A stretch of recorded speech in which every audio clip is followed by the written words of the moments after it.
Dans 1 Jean 1,9, nous lisons « Si nous confessons nos péchés, il est fidèle et juste pour nous les pardonner et nous purifier de toute iniquité. » Il est possible que vous l'ayez beaucoup attristé, mais si vous revenez avec une réelle repentance, si vous confessez vos péchés et croyez de tout votre cœur que le Seigneur Jésus-Christ s'est chargé de la condamnation et du châtiment que vous avez encouru pour toutes vos transgressions et même pour vos pensées, qu'il a versé son sang précieux pour vous purifier et vous garder absolument indemne de toute souillure, alors à l'instant même où vous croyez vous êtes pardonné.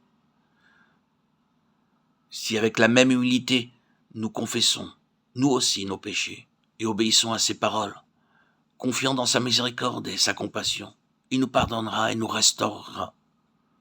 De même qu'une nouvelle joie entrait dans le cœur du peuple de Dieu en marche vers Jérusalem et augmentait à mesure qu'il s'élevait, de la même manière, notre joie grandira à mesure que nous avancerons en triomphant de chaque tentation et de chaque épreuve. Lorsque nous recevons le Seigneur Jésus-Christ comme notre Sauveur, nous devons croire dans notre cœur que lui-même est notre justice et en a fini sur la croix avec le vieil homme.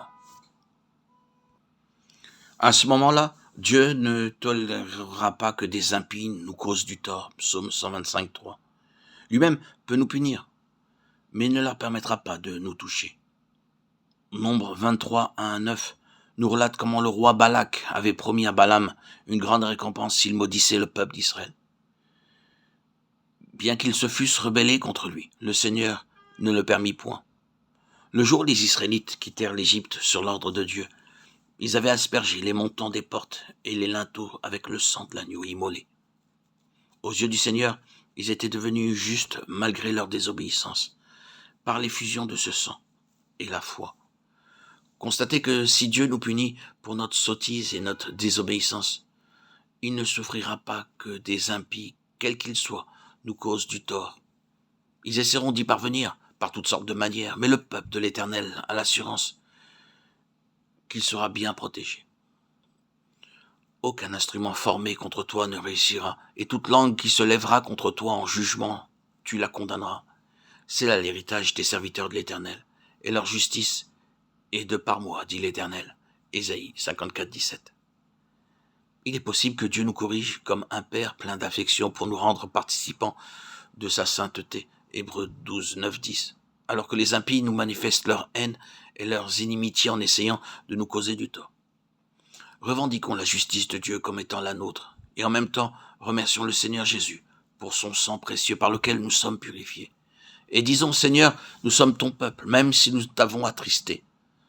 Nous confessons nos péchés. Daigne nous punir toi-même, mais ne permets pas aux impies de le faire. Notre sécurité consiste à nous remettre nous-mêmes dans la main de Dieu. C'est ce que fit David. Il s'écria « Oh, tombons entre les mains de l'Éternel, car ses compassions sont immenses. Mais que je ne tombe pas entre les mains des hommes. » 2 Samuel 24, 14. Quel privilège nous avons en tant que peuple racheté de Dieu lorsque nous devenons justes de la propre justice de Dieu. Ceux qui se confient en l'Éternel sont comme la montagne de Sion, qui ne chancelle pas. Elle subsiste à toujours. Psaume 125, 1.